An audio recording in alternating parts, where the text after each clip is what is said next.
Hello, welcome to Escaping the Echo Chamber. Today I wanted to talk about the Munk debates. Last week there was an episode of the Munk debates which featured Jordan Peterson and Stephen Fry versus Michelle Goldberg and Michael Eric Dyson. And the topic of the debate was political correctness, but more specifically, the specific question at issue was, and I'm trying to quote it as accurately as possible, what you call political correctness, I call progress.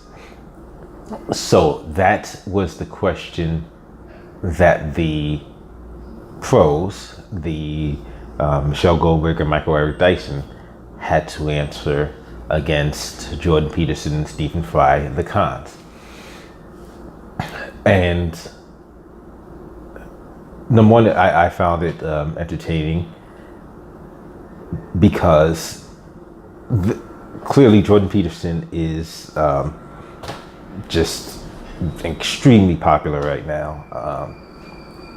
People are like he has a cult following, like just a massive following, and people who are hanging on to just like every word he says. But he clearly does appreciate and embrace that image, that reaction to it. I'm not one of the followers. I'm not liking the Kool-Aid. I'm not drinking the Kool-Aid. In fact, I remember when I first saw him speaking about was it Bill 216, whatever that Canadian bill was, where people were mandated. I thought, yeah, that's a horrible law. It's a ridiculous law. It was good to see somebody speaking out against it. And then one of his preeminent moments of success, of turning him into a breakout star, was the Cathy Newman interview. Now, if you've seen the Cathy Newman interview, well, a lot of these figures, number one, are people like the Munk debates. It's a Canadian debate series. Cathy Newman is a UK interviewer, so he's on people who I'm necessarily familiar with, and I will garner many of you out there aren't familiar with, but now you are somewhat more familiar with him. Well, Cathy Newman wound up getting just completely embarrassed. He definitely made her look like an idiot. And there's a good reason for that, because she was speaking absolutely nonsensically. She was ridiculous. And she's clearly used to speaking about issues within the echo chamber where her assumptions and the nonsense she's saying isn't challenged. And it's encapsulated, I think, I'm not sure if it's the first question, but it's very early in the interview where she says, well, what makes your right to free speech trump my right not to be offended? And if you know anything about, well, especially in the United States. So yeah, I can't directly speak on the UK's Constitution, but in the US, you have no right to be offended, and so that's you have no right not to be offended. I'm not sure if I said you have no right to be offended. You have no right not to be offended. That's ridiculous. In fact, free speech in itself, the inherent in free speech is the right, is the fact that you will say things that are offensive, and that is still protected speech.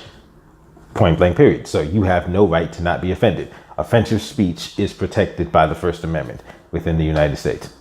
That's it. So it was a ridiculous question, and because she wasn't, I think she was making a very broad statement. Even though he's from Canada, she's from the UK. I'm not sure if she was speaking specifically about a law, but it was just, it was just utterly ridiculous and went downhill from there. So we fast forward to, for her, it went downhill from there. For him, he blew up, and people are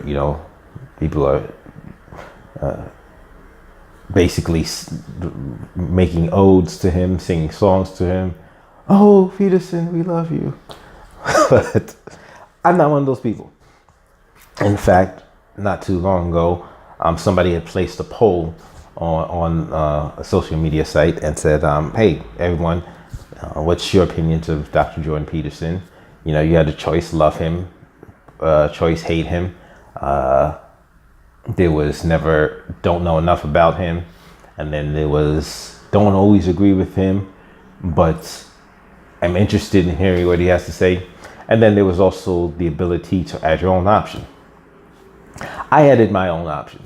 My option was, I recognize him as an overrated hack, because he is. And at the last week's debate, Monk's debate, that was demonstrated clearly, because he was not debating Cathy Newman. He probably wished he was. In fact, it's immediately evident that he wished he was debating somebody who was just who had no intellectual capability, or who didn't demonstrate any intellectual capability in their arguments, who was suspended rationality and logic and reasoning and the aspects of making a cogent or intelligent argument. But he was unfortunately not dealing with Cathy Newman. He was dealing with primarily Eric Dyson. So when faced with somebody with intellectual heft, things did not quite go the way he would have hoped. And so my basic synopsis of the debate was that he got destroyed. He got exposed. He looked like an idiot. He also looked like a snowflake, because he got in his feelings. He got huffy, petulant. I mean, he started acting like a petulant child. And it's interesting because earlier in the debate, Eric Dyson refers to him as a snowflake, and he proves it. He proves that he's a snowflake, because for all of the talk about how other people are so on the left are so easily offended and so preoccupied with with such trivialities of taking offense, he got offended at the drop of a dime. In fact, Michael Dyson used the word white, and it was Peterson lost. Called him a racist. Called him a racist. So now all of you guys out there that talk about how the left tosses out the racist term every time they're losing an argument, that's what your boy did. Just immediately. Oh, that racist attack on me. It was absurd. But the question is, even though he embarrassed Peterson, did he win the debate? In terms of, did he win the debate? Did Dyson win the debate? Dyson and Goldberg win the debate in the context of the question presented? First of all, I was looking at it, and according to the poll of the people there, he did not win the debate. In fact, it was a 6% swing further in favor of Dr. Peterson and Stephen Fry's position. An interesting thing is that Stephen Fry, throughout the debate, periodically brings up, wait, when are we going to talk about political correctness? Because we're talking about things about collectivism and, things that just Stephen Fry didn't readily think were identified, and I don't think many people readily would identify as being encompassing political correctness or being encompassed within political correctness. So Stephen Fry was kind of like, well, this is off topic. But Stephen Fry was wrong because of the premise of the question, the premise of the debate. The underlying question was in itself that ridiculous, that vague, and that, in other words, that same question could have been phrased as such. Whatever straw man you wish to create, I call progress. Because, and that's not an exaggeration, that's exactly what you could have called the debate, because that's essentially what the question was. And that's what, when you look at Jordan Peterson starting out in his opening arguments of when he starts to define political correctness, and he defines it in a way where the majority of people would not define political correctness, and including his compatriot, his colleague, on the side of the con, did not recognize that as political correctness, which is why he repeatedly said throughout the debate, when are we actually going to talk about political correctness? But he was wrong because of the foundation upon which the debate was placed, and the premise that was put forward as the topic for debate. Based on that premise, Jordan Peterson and Stephen Fry could have done the same thing, but he wanted to keep it according to what he and most people generally understand political correctness to be. That was, I think, a credit to him as being intellectually honest. But Jordan Peterson, I think Jordan Peterson was clearly aware that he had the latitude to make political correctness whatever he wanted to, because that's what the question was. What you call political correctness. And so right then and there, that's a ridiculous premise, because now it allows one side of the debate to completely control. They can move the goalposts and define the parameters of the argument however they see fit. They can change it. They can. It's an absurd premise for a debate,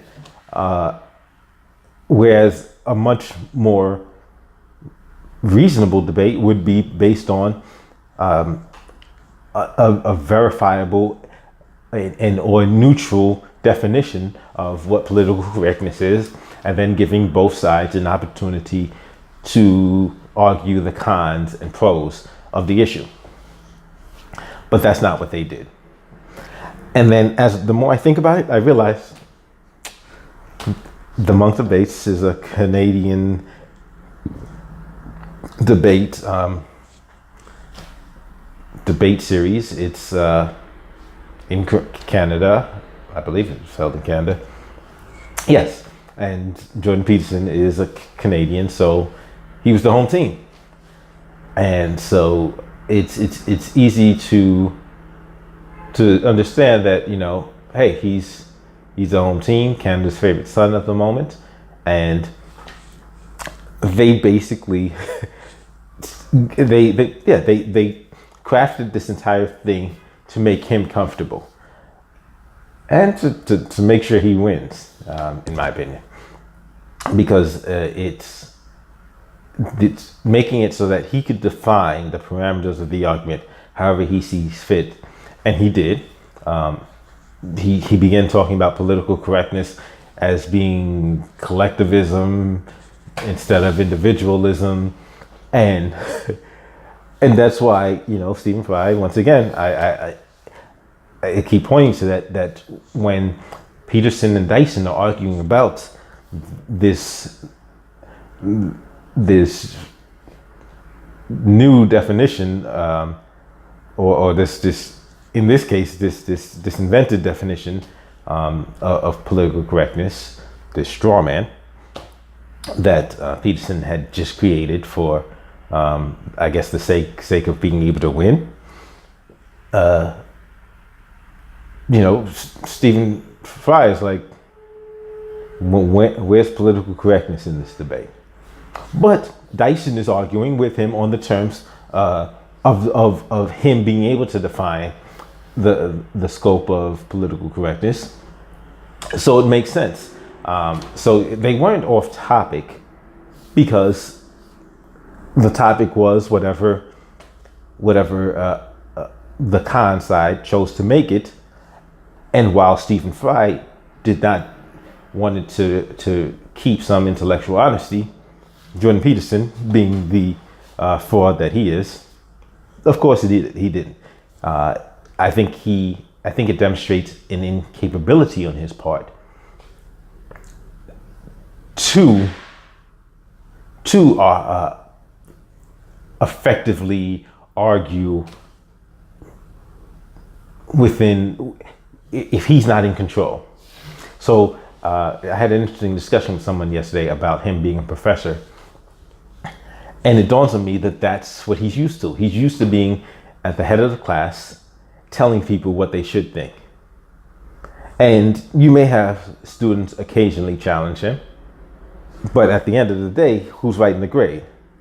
So he has power within that classroom. And that's why you see him in his lectures, on his speaking tour. He's just basically speaking to people. And it was refreshing to see him get challenged by somebody who is also who is of intellectual heft, and not some ridiculous sorry excuse for a journalist like a Cathy Newman. I haven't seen anything else she done, and so perhaps that's an unfair characterization. But based on what I have seen of her, she's a sorry excuse for a journalist. If she even calls herself a journalist, she shouldn't. But yeah, the very premise of the debate was ridiculous and clearly designed to give him a leg up, so that he can be comfortable and he can frame the debate however he sees fit, and not have to be in the uncomfortable position of debating something he knows nothing about, which appears to be a lot. It appears to be a great deal he knows nothing about, because for them to need to do that, and for him to still be embarrassed, for him to still be shown up, exposed as just a complete lightweight. I mean, when he starts getting into his feelings and then tosses out, "Oh, you're a racist." Okay, he doesn't say the words "you're a racist." He does say the word "racist." He says, "Oh, that racist statement you made to me, that racist attack against me." That's what he says. That's what, and I'm waiting to hear. I keep looking for comments and videos of people to acknowledge that he is the snowflake that they call the left.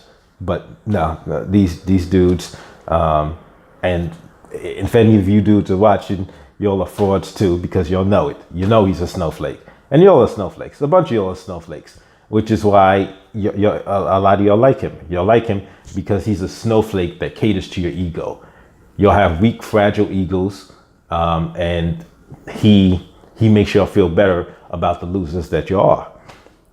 That's not everybody, but there's a segment, and I'll call it the incel type community, because he's lately been preaching to the incel community, and and they gotta love him because they're like, wow, he's defending us. But yeah, there's a lot of people who like him for other reasons, and I think it's a testament to his background in clinical psychology. He knows how to establish a rapport. He knows how to use certain tricks to get people to let down their guard, and even his manner of speech is rather a soothing, almost hypnotic cadence that he uses, and it helps to relax people and make them more accepting and open to the things that he's saying. But intellectually, if you take a look at his arguments, if you start breaking them down, if you start if you expose him to anybody who's actually willing to challenge him, anybody that is either skilled in rhetoric or debate or has logical arguments behind them, you see he crumbles like feta. And that's what happened. He crumbled like feta cheese. It was a sight to behold. But yeah, I got to call out the dudes online that are making videos, refusing to acknowledge how much of a snowflake he is, because how much of snowflakes they are. I'm seeing videos of guys criticizing Mike Dyson because he uses, because he has a large vocabulary. It's crazy. They're criticizing him because he has a large vocabulary. So now let him have gone up in there and just, spoken colloquially, and they would criticize him for, oh yeah, he doesn't even know how to speak English. But the fact that he's speaking English better than they can, and yeah, I've seen people didn't even understand words he said. They thought it was some other word, but it's a word that they've never heard of before, because he's speaking English better than they can. And so there's plenty of individuals who are making videos about this. Hey, face it, your dude's a fraud. He's a fraud. He's a clown. He got exposed. He got his ass handed to him because he's a fraud. He's a pseudo intellectual lightweight, and he just got torn apart. But why do I think he lost? He still won the debate because people, despite the premise, people were still dealing with political correctness as they understood it. So they didn't really look at it in terms of what Peterson was talking about. And so while Peterson and Dyson was entertaining, they were listening to Fry actually talk about what they understand political correctness to be. And so in his repeated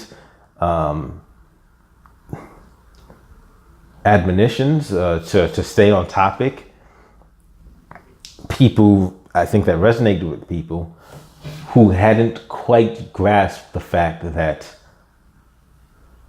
the latitude was given to freely define to Peterson and to Fry however they saw fit. And so that the debate was about what Peterson had defined political correctness to be, even though they didn't, and most of us don't define political correctness to be what he decided to strawman it as. But so in the terms of what political correctness traditionally is, yeah, that wasn't heavily debated as, Michael Eric Dyson and Peterson going, speaking about the straw man that Peterson had created and Dyson attacking that, which I think Dyson did a brilliant job of attacking and undermining, which I'll get into at a later video, because collectivism and individualism is something I want to talk about. And the fact that Jordan Peterson is not an individualist. He is a hardcore collectivist, but he pretends to be, he masquerades as an individualist. So I know a lot of libertarians like him because he speaks favorably of individualism, and talks about the dangers of collectivism. But the simple fact is, he's a collectivist.